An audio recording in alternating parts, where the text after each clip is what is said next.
सबसे पहले आपको इस घटना से जुड़ी चार बड़ी खबरें बताते हैं, चार बड़ी बातें बताते हैं जो कल हमला हुआ था संसद भवन पर। पहली खबर यह है कि गृह मंत्रालय ने इस मामले की जांच के लिए एक इंक्वायरी कमेटी बना दी है, जिसकी अध्यक्षता सीआरपीएफ के महानिदेशक अनीश दयाल सिंह करेंगे। दूसरी खबर यह कि विपक्षी दलों ने इस मामले की जांच के लिए ज्वाइंट पार्लियामेंट्री कमेटी बनाने की मांग की है और आज इस मुद्दे पर लोकसभा और राज्यसभा में बहुत हंगामा हुआ, जिसके बाद सदन में खराब व्यवहार के लिए विपक्षी दलों के कुल 14 सांसदों को शीतकालीन सत्र से निलंबित कर दिया गया और अब इस पर भी बहुत राजनीति हो रही है। तीसरी खबर यह है कि अदालत ने चारों मुख्य आरोपियों को 7 दिन की पुलिस रिमांड में भेज दिया है और यह भी कहा है कि जरूरत पड़ने पर रिमांड का समय बढ़ाया जा सकता है। चौथी बड़ी खबर यह है कि इस घटना का नक्सलियों और माओवादियों से भी कनेक्शन हो सकता है। उत्तर प्रदेश एटीएस को जांच में यह पता चला है कि आरोपी सागर शर्मा उन 5 नक्सलियों के संपर्क में था जो पिछले दिनों उत्तर प्रदेश के बलिया से गिरफ्तार हुए थे और इसीलिए इस घटना के पीछे अब नक्सलियों की भूमिका की भी जांच हो रही है। इसके अलावा सूत्रों से यह भी पता चल रहा है कि पूछताछ में इन आरोपियों ने घटना के पीछे कोई स्पष्ट वजह अभी तक नहीं बताई है।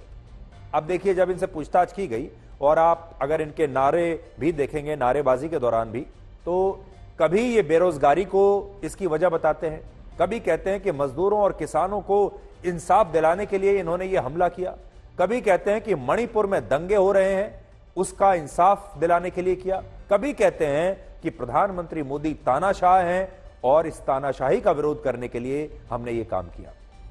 और पूछताछ के बीच में ये लोग जय भीम के नारे भी लगाने लगते हैं, जिससे ऐसा लगता है कि ये सभी आरोपी एक स्क्रिप्ट और कुछ नारे रटकर आए हैं, ये पूरी तरह से कंफ्यूज्ड हैं और इन्हें यह सिखाकर भेजा गया है कि इन्हें पुलिस के सामने क्या बोलना है, सिर्फ राजनीतिक विचारधारा की बातें करनी है। तो इस तरह के जो आंदोलन जीवी होते हैं ये फिल्मों में भी होते हैं और असल जिंदगी में भी आपको ऐसे बहुत सारे लोग मिल जाएंगे और इस तरह के आंदोलन करना अब असल में एक प्रोफेशन बन गया है। इस तरह के आंदोलनों की बड़ी बड़ी दुकानें खुल गई हैं, बड़े बड़े शोरूम खुल गए हैं और अब इस तरह के लोग वहां पर भाड़े पर मिलते हैं और कुछ इसी तरह की चीजें जैसे अभी आपने इस फिल्म के सीन में देखा, इन लोगों से पूछताछ के बाद भी सामने आ रही हैं, क्योंकि इन्हें पता ही नहीं है कि ये प्रोटेस्ट क्यों कर रहे थे और ये संसद भवन में क्या करने के लिए घुसे थे।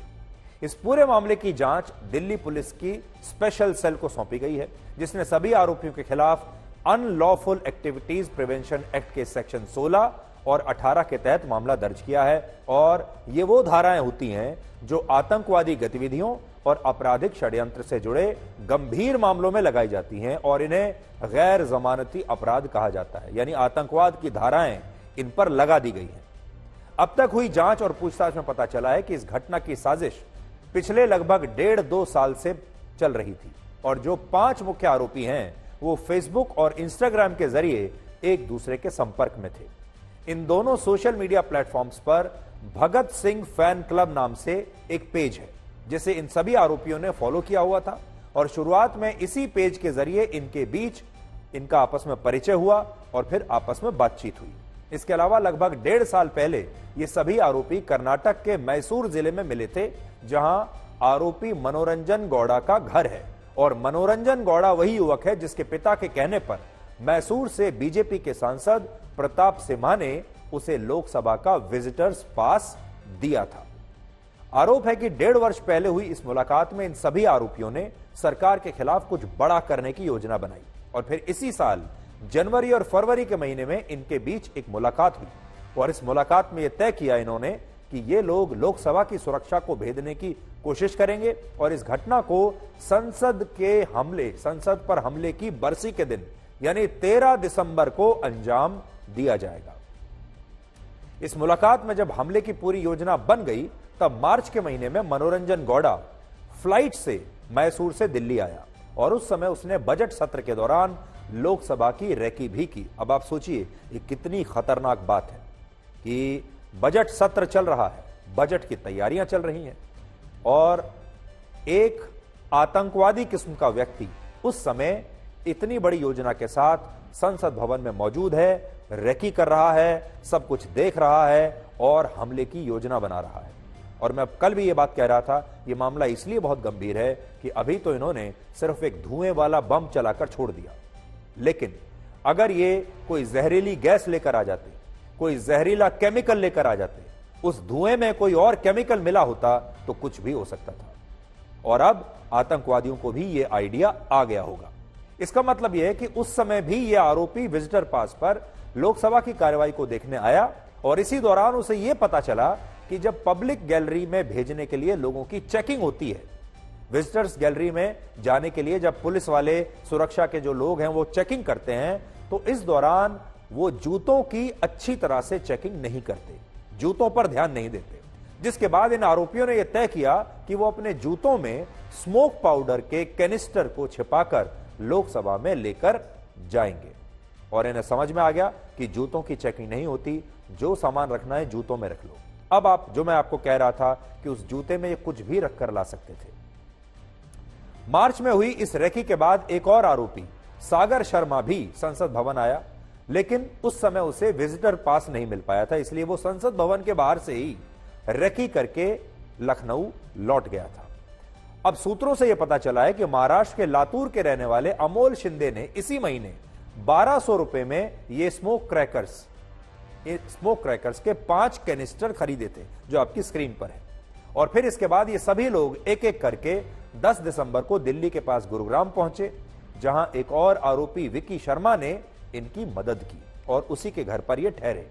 इसके बाद 13 दिसंबर को सुबह 9 बजे मनोरंजन गौड़ा और सागर शर्मा बीजेपी सांसद प्रताप सिम्हा के पीए से मिले और इसी पीए ने उन्हें लोकसभा की कार्रवाई के 2 विजिटर्स पास दे दिए। और बाद में इंडिया गेट के पास फिर से इन 5 आरोपियों की एक मुलाकात हुई। यहीं पर लोकसभा के चेंबर में कूदने वाले मनोरंजन गौड़ा और सागर शर्मा और संसद के बाहर प्रदर्शन करने वाले अमोल शिंदे और नीलम आजाद ने अपने अपने मोबाइल फोन ललित झा को सौंप दिए और फिर इसके बाद इस पूरी घटना को अंजाम दिया गया। ये पूरी घटना, पूरी कहानी अब हमने आपके सामने रख दी है।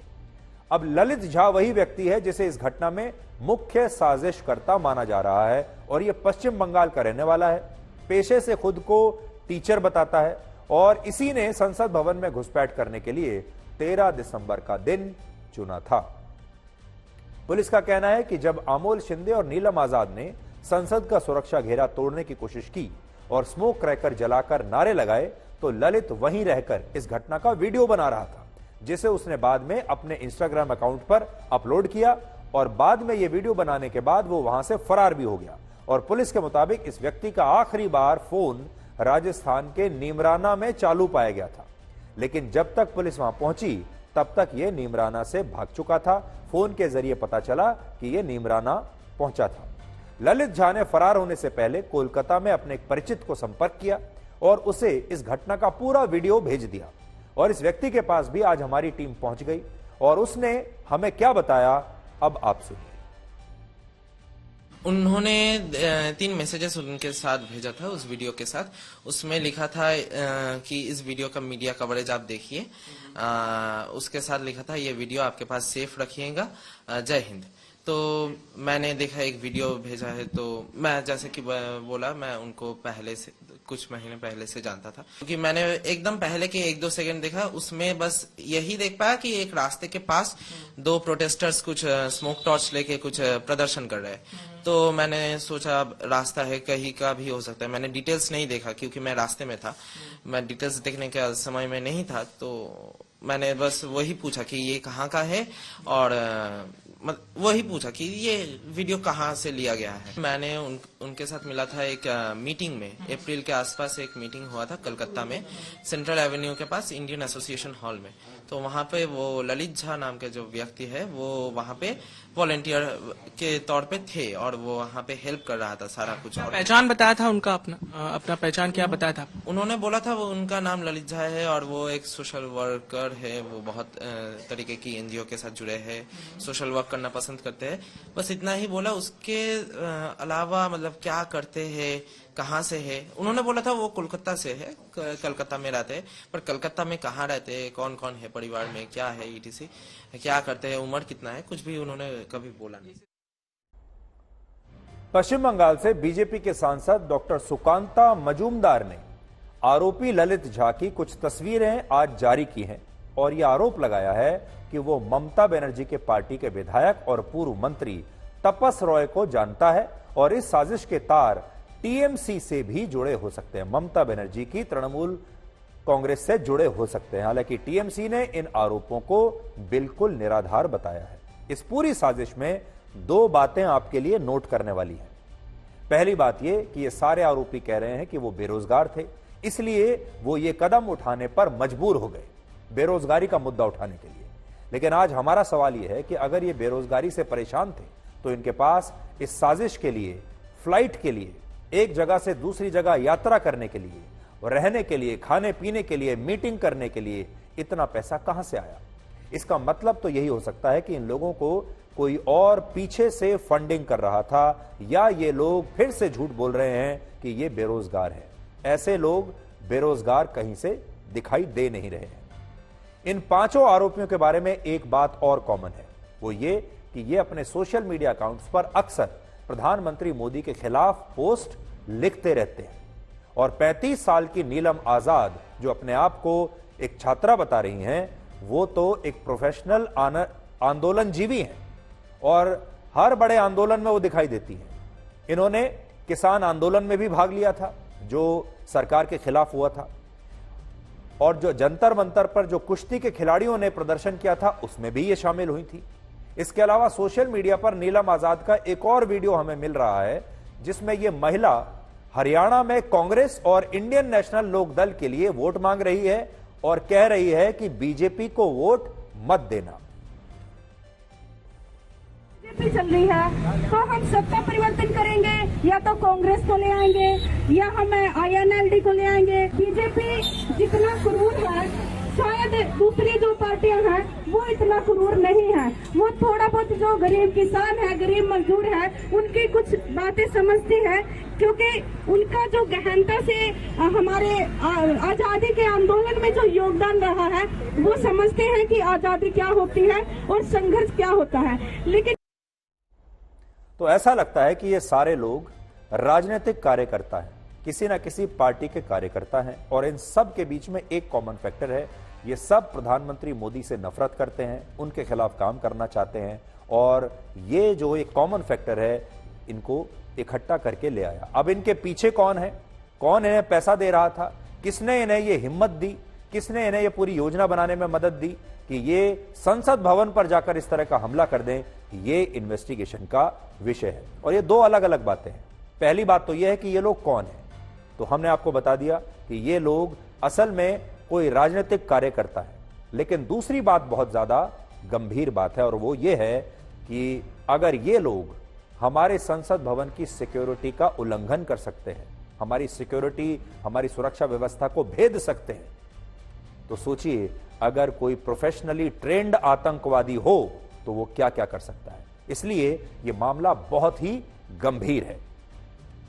नीलम आजाद का कहना है कि उसका किसी संगठन से कोई संबंध नहीं है, लेकिन हरियाणा के जिंद जिले में जहां वो रहती हैं, आज किसान महापंचायत हुई और भारतीय किसान मोर्चा ने यह ऐलान किया कि अगर नीलम आजाद को रिहा नहीं किया गया तो वो पूरे हरियाणा में किसान मोर्चा के लोग विरोध प्रदर्शन करेंगे और दिल्ली में भी इसके खिलाफ फिर घेराव किया जाएगा। तो अगर ये राजनीतिक कार्यकर्ता नहीं है तो किसानों के जो नेता हैं ये अचानक इसके पीछे कैसे आ गए? सोचिए, जब यह आरोपी एक आम छात्रा है, बेरोजगार है, इनका राजनीति से कोई लेना देना नहीं, तो फिर भारतीय किसान मोर्चा इनकी रिहाई के लिए पूरे हरियाणा में आंदोलन की बात क्यों कर रहा है? क्या इससे यह पता नहीं चलता कि इनके पीछे असल में कौन लोग हो सकते हैं? नीलम को जल्द से जल्द रिहा किया जाए। नीलम के ऊपर जो यूपीए एक्ट लगाया है उस एक्ट को खत्म किया जाए। नंबर जो 3 है, जल्द ही हम खाप पंचायत किसान संगठन और जो अन्य संगठन है हमारे, उनसे बात करके एक बड़ा आंदोलन यहाँ से करने का काम करेंगे।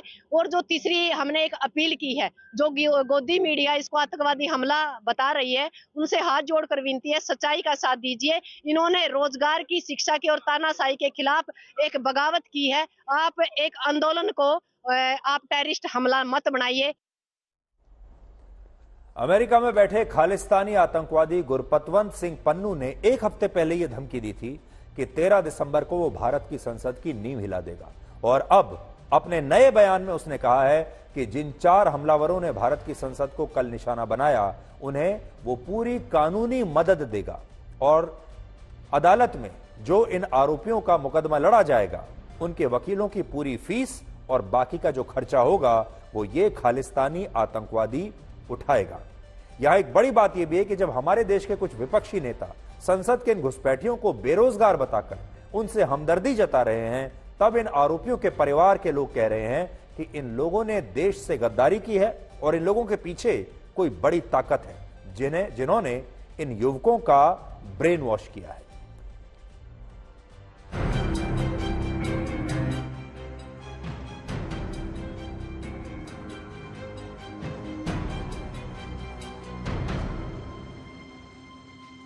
कभी ऐसा हुआ नहीं हुआ गया,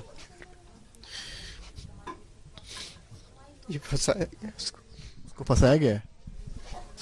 पर सर जिस तरह से वीडियोस हैं उसमें तो वही दिख रहा है। अब जो भी छानबीन होगी गवर्नमेंट के सामने आएगा, सच्चाई तो सामने आती है, सही गलत। भगत सिंह का बहुत बड़ा भक्त है। भगत सिंह के बारे में बचपन से कहानियां सुनी है? सुनी कि है भी बहुत बड़ा भक्त है। क्या कहता था?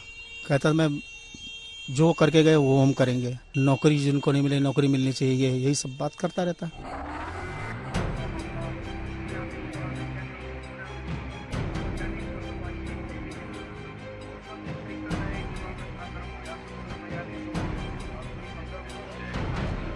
क्या क्या गई थी नीलम?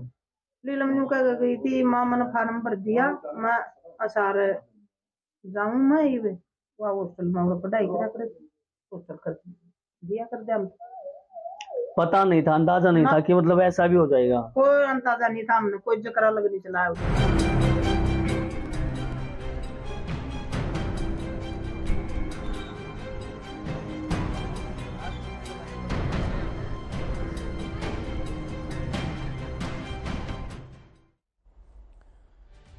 तो यहां आपको एक बात समझ में आ गई होगी कि ये लोग अपने आप को बेरोजगार बता रहे हैं, छात्र बता रहे हैं, कह रहे हैं कि हम बहुत परेशान हैं, इसलिए ये पूरे देश का ध्यान अपनी ओर आकर्षित करने के लिए इन्होंने ऐसा किया। लेकिन ऐसा लगता है कि इनके पीछे वही ताकतें हो सकती हैं जो ताकतें किसान आंदोलन के पीछे थी। अब आप याद कीजिए, फ्लैशबैक में जाइए, जब किसान आंदोलन चल रहा था उनके पीछे कौन कौन सी ताकतें थी। किसान आंदोलन में पैसा भेजने वाले, फंडिंग देने वाले कौन से लोग थे?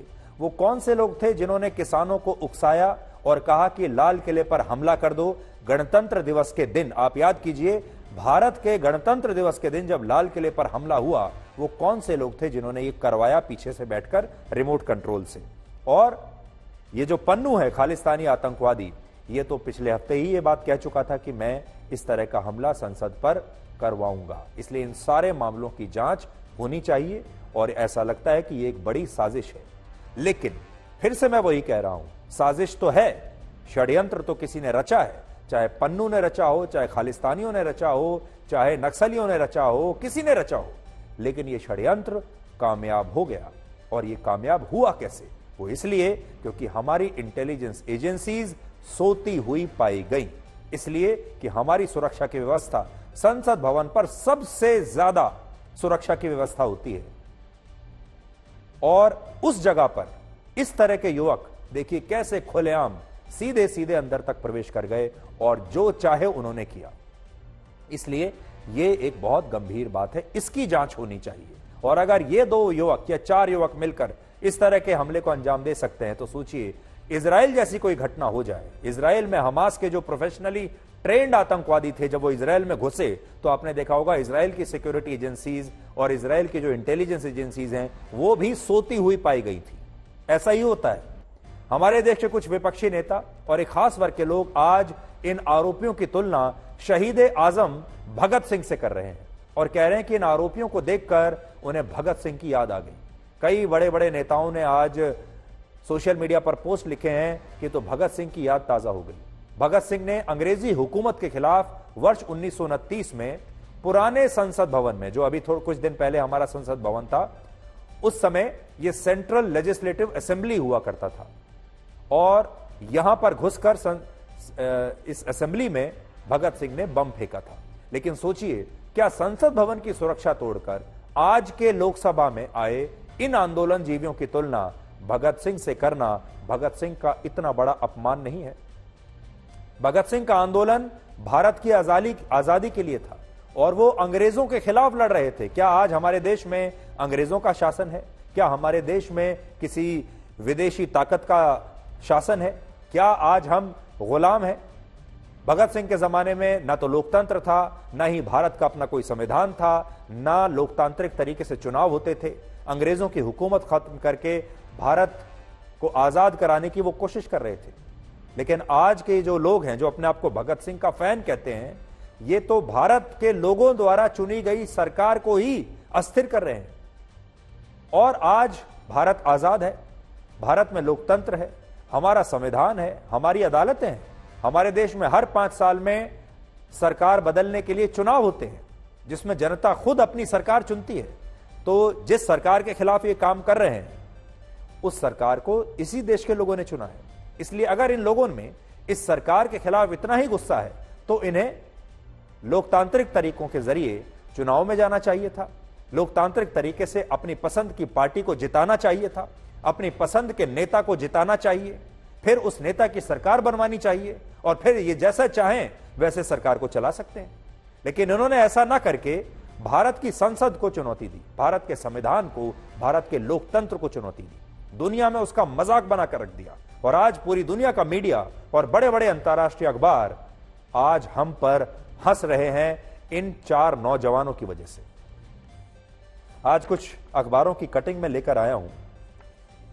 अमेरिका के मशहूर अखबार द वॉशिंगटन पोस्ट ने लिखा है कि एक प्रदर्शनकारी छात्रा ने बेरोजगारी का मुद्दा उठाते हुए भारत की संसद का सुरक्षा घेरा तोड़ा और कहा कि देश में सरकार की तानाशाही नहीं चल सकती।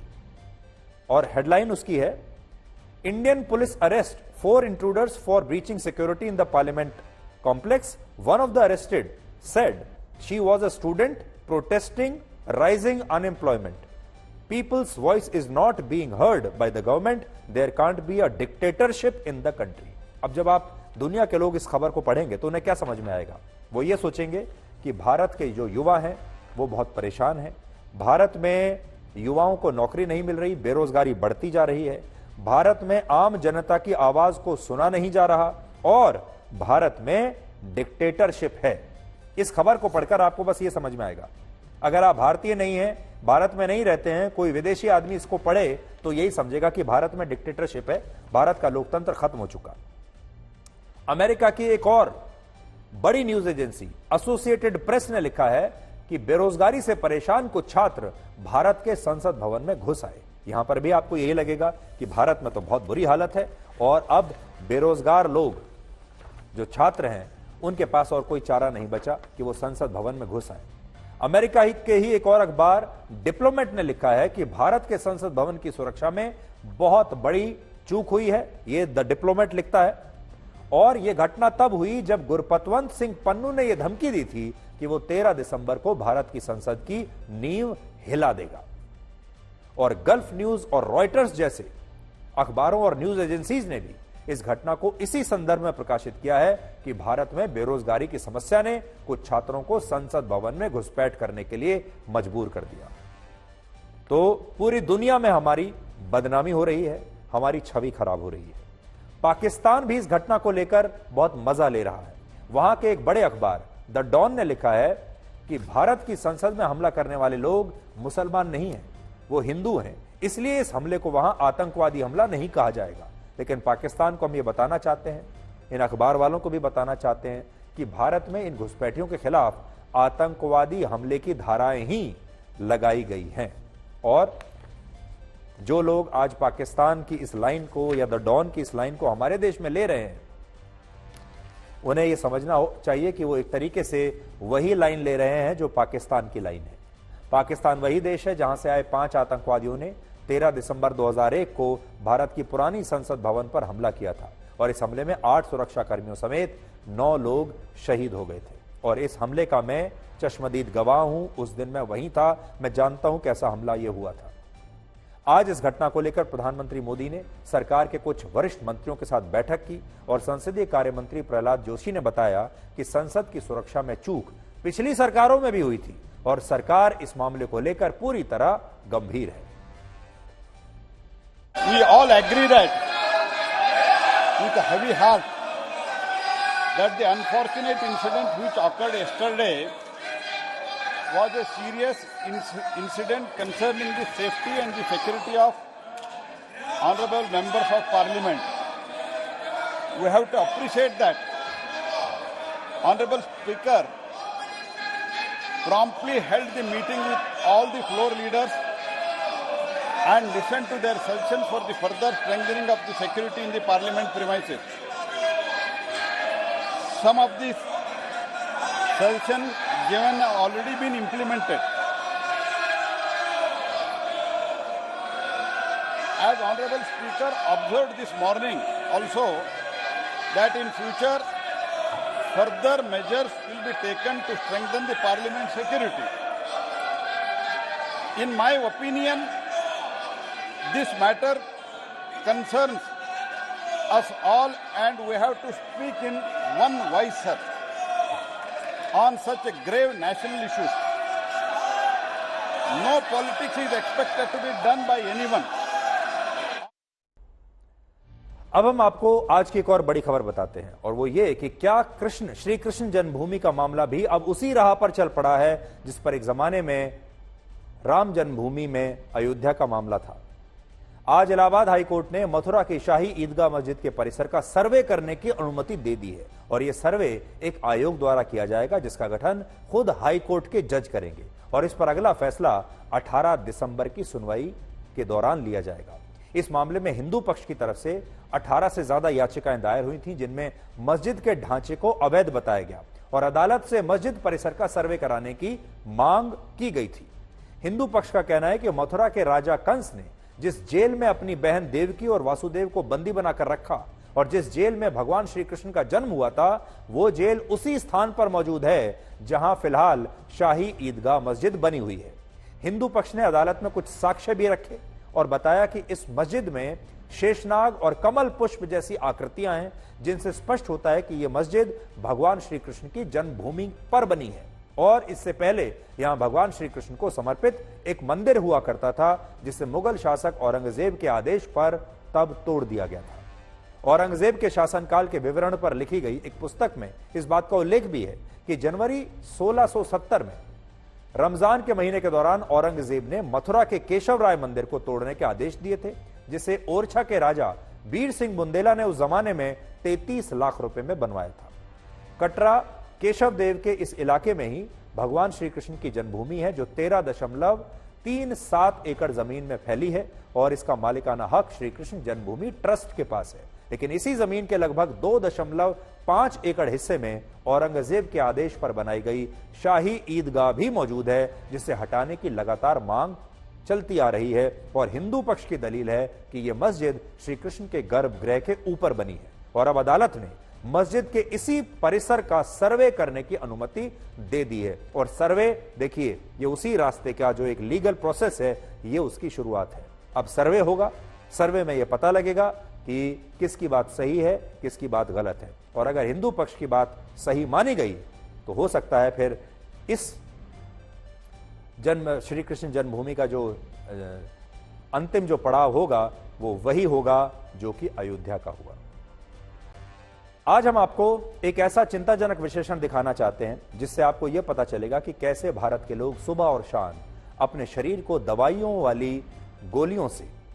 वाली गोलियों से छलनी कर रहे हैं और भारत के करोड़ों लोगों ने अब दर्द की दवाओं को ही अपना सबसे बड़ा दर्द बना लिया है और ये वो खबर है जिसे हम आपको दिखा नहीं पा रहे थे कई दिनों से। आप में से कई लोगों ने बाद में हमें लिखा, कई लोगों के मेल्स आए, कई लोगों ने सोशल मीडिया पर लिखा कि उन्हें इस खबर का इंतजार है। इसलिए आज हम इस खबर का आपके लिए विस्तार से विश्लेषण कर रहे हैं और आपके पूरे परिवार को ये देखनी चाहिए। ये खबर एक पेन किलर दवाई के बारे में है और इस पेन किलर का नाम है मेफ्टल। हमारे देश में हर 10 में से 8 महिलाओं ने कभी ना कभी अपने जीवन में ये पेन किलर दवाई खाई है क्योंकि इस पेन किलर को महिलाएं अक्सर अपने पीरियड्स के समय पर खाती हैं और भारत में ये पेन किलर सिर दर्द, दांतों के दर्द, जोड़ों के दर्द, सर्दी, खांसी, बुखार और भी कई बीमारियों में दर्द को कम करने के लिए लोग खाते हैं। लेकिन अब इस पेन किलर को लेकर नई एडवाइजरी जारी की गई है और भारत के जो करोड़ों लोग इस दवा को खा रहे हैं उन्हें अब सावधान हो जाना चाहिए। भारत के स्वास्थ्य मंत्रालय ने कहा है कि मेफ्टल पेन किलर से शरीर पर गंभीर साइड इफेक्ट्स हो सकते हैं, जिसमें शरीर पर रैशेज यानी चकत्ते पड़ सकते हैं, आपको तेज बुखार आ सकता है, आपके शरीर में सूजन हो सकती है। और जो लोग बिना डॉक्टर से सलाह लिए नियमित रूप से मेफ्टल खा रहे हैं उन्हें सबसे ज्यादा सावधान होने की आवश्यकता है। यह बात बहुत गंभीर है क्योंकि हमारे देश में ज्यादातर लोग या तो खुद के ही डॉक्टर होते हैं, वो डॉक्टर के पास जाते ही नहीं, या वो अपने किसी परिचित की सलाह पर किसी दवाई को आंख बंद करके खा लेते हैं, या फिर केमिस्ट से बात करके भी दवाई ले लेते हैं। और इस दवाई के मामले में भी यही हो रहा है। आपको जानकर हैरानी होगी, हमारे देश में लगभग 52% लोग बिना डॉक्टर से सलाह लिए दवाइयां खा लेते हैं और कुछ जगहों पर तो यह आंकड़ा 90% तक पहुंच जाता है। कुछ समय पहले दिल्ली में एक सर्वे हुआ जिसमें लगभग 93% लोगों ने यह माना कि वो कोई दवा खाने से पहले डॉक्टर की सलाह लेते ही नहीं, जबकि गुजरात में ऐसे लोगों की संख्या लगभग 79% थी। इससे भी बड़ी बात यह कि भारत के लोग हर साल 8,500 करोड़ रुपए की पेन किलर्स खा जाते हैं और इनमें से ज्यादातर दवाइयां जो लोग हैं जो खाते हैं वो डॉक्टर से सलाह लिए बिना खाते हैं, डॉक्टर के पास जाते ही नहीं। हालांकि इस एडवाइजरी को लेकर मेफ्टल दवा बनाने वाली कंपनी जिसका नाम है ब्लू क्रॉस लैब, उसने भी अपना स्पष्टीकरण हमें भेजा है और उसका कहना है कि इस पेन किलर से कोई खतरा नहीं है और अमेरिका, ब्रिटेन और जापान जैसे देशों में 40 साल से भी ज्यादा समय से लोग इसे खा रहे हैं और लाखों करोड़ों लोगों को इससे फायदा भी हुआ है। इस कंपनी ने एक और बात कही है जो बहुत अहम है, आपको बहुत ध्यान से सुनना चाहिए। कंपनी ने कहा है कि साइड इफेक्ट किसी भी दवा से हो सकता है और आप भी जानते हैं, आपने पैरासिटामोल या फिर आइबुप्रोफेन जैसी दवाइयों का भी नाम सुना होगा जो सर्दी, बुखार, सिर दर्द में लोग अक्सर खाते रहते हैं। इस कंपनी का कहना है कि इन दवाओं से भी साइड इफेक्ट हो सकता है, यानी कोई भी दवा अगर आप सही कंडीशन में नहीं खाएंगे, डॉक्टर से बिना पूछे खाएंगे, तो हर दवा का कोई ना कोई साइड इफेक्ट होता ही है। इसलिए इस दवा का भी है। यह बहुत अहम बात है जिसे आपको समझना होगा। अगर आप कोई भी दवा बिना सोचे समझे खाते हैं तो उसका साइड इफेक्ट हो सकता है। इसलिए आपको कोई भी दवा सोच समझकर खानी है। संभव हो तो डॉक्टर से पूछकर ही आपको कोई भी दवा खानी चाहिए, क्योंकि डॉक्टर आपकी मेडिकल हिस्ट्री और आपकी एलर्जीज, आपके शरीर को देखकर उसके बाद आपको कोई दवा देते हैं। रशिया के राष्ट्रपति व्लादिमीर पुतिन ने यूक्रेन युद्ध के बाद आज पहली बार अपनी वार्षिक प्रेस कॉन्फ्रेंस की, जिस पर दुनिया भर की नजर लगी थी कि वो युद्ध के बारे में क्या कहते हैं। और पुतिन ने आज वहां बता दिया कि उनका इरादा क्या है और अभी समझौते की वहां कोई संभावना नहीं है। आपको याद होगा कि यूक्रेन और रूस के बीच पिछले साल फरवरी में युद्ध शुरू हुआ था। पुतिन हर साल के अंत में एक लंबी प्रेस कॉन्फ्रेंस करते हैं, लेकिन पिछले साल उन्होंने ये प्रेस कॉन्फ्रेंस नहीं की और युद्ध के बाद से पुतिन विदेशी पत्रकारों से भी ज्यादा बात नहीं करते थे। लेकिन आज मॉस्को में हुई इस प्रेस कॉन्फ्रेंस में इंटरनेशनल मीडिया को भी बुलाया गया। जो खास बात है वो ये है कि आम लोगों से भी इस बार सवाल मंगवाए गए थे और कहा गया था कि आम लोग भी राष्ट्रपति पुतिन से सवाल पूछ सकते हैं। और आप हैरान रह जाएंगे कि 20 लाख से ज्यादा लोगों ने अपने सवाल भेजे। अब आप समझ सकते हैं कि 20 लाख लोगों के सवालों के जवाब तो कोई नहीं दे सकता, और सवाल चाहे जो भी हो। पुतिन की इस न्यूज कॉन्फ्रेंस का फोकस सिर्फ यूक्रेन युद्ध था और 4 घंटे से भी ज्यादा समय तक यह न्यूज कॉन्फ्रेंस चली, जिसमें यूक्रेन युद्ध के बारे में ये 4 मुख्य बातें पुतिन ने बताई। पहली, यूक्रेन के साथ शांति तब तक नहीं हो सकती जब तक कि रशिया अपना लक्ष्य प्राप्त नहीं कर लेता। दूसरी, पुतिन ने बताया कि यूक्रेन में अभी रूस के 6,17,000 सैनिक युद्ध लड़ रहे हैं। तीसरा, पुतिन ने यह बताया कि पिछले साल 3 लाख लोग रशिया की सेना में शामिल हुए हैं। और चौथी बात पुतिन ने बताई कि पिछले साल 4,86,000 और लोगों ने अपना नाम लिखवाया है और कहा है कि वो भी रशिया की सेना में शामिल होना चाहते हैं, यानी वो सेना में वॉलंटियर बनकर लड़ना चाहते हैं। लेकिन पुतिन ने इस कॉन्फ्रेंस में एक अहम बात नहीं बताई जिसे सब सुनना चाहते थे। पुतिन ने यह नहीं बताया कि युद्ध शुरू होने के बाद से अब तक रशिया को कितना नुकसान हो चुका है। लेकिन इसी सप्ताह एक खुफिया अमेरिकी इंटेलिजेंस रिपोर्ट में कहा गया है कि रशिया को यह लड़ाई बहुत महंगी पड़ रही है और यूक्रेन में लड़ रहे उनके 90% सैनिक या तो मारे जा चुके हैं या घायल हुए हैं। रिपोर्ट का अनुमान है कि यूक्रेन में अब तक रूस के 3,15,000 सैनिक मारे जा चुके हैं। लेकिन आपको याद रखना होगा, ये जो रिपोर्ट है ये पुतिन के विरोधियों ने बनाई है।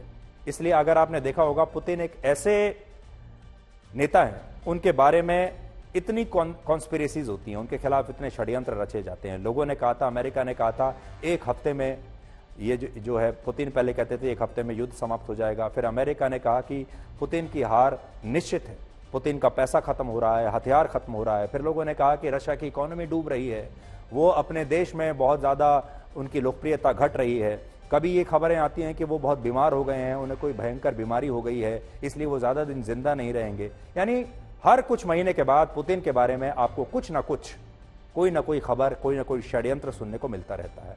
और ये वो नेता है जिसके खिलाफ पूरी दुनिया एकजुट हो चुकी है।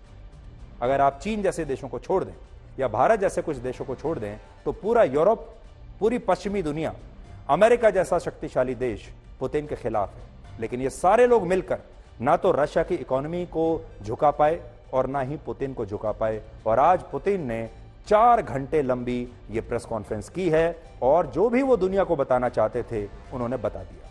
दुख हमेशा पीछे की तरफ देखता है, चिंता हमेशा इधर उधर देखती है, लेकिन विश्वास हमेशा आगे की ओर ही देखता है। इसलिए विश्वास के साथ आगे बढ़ते रहिए।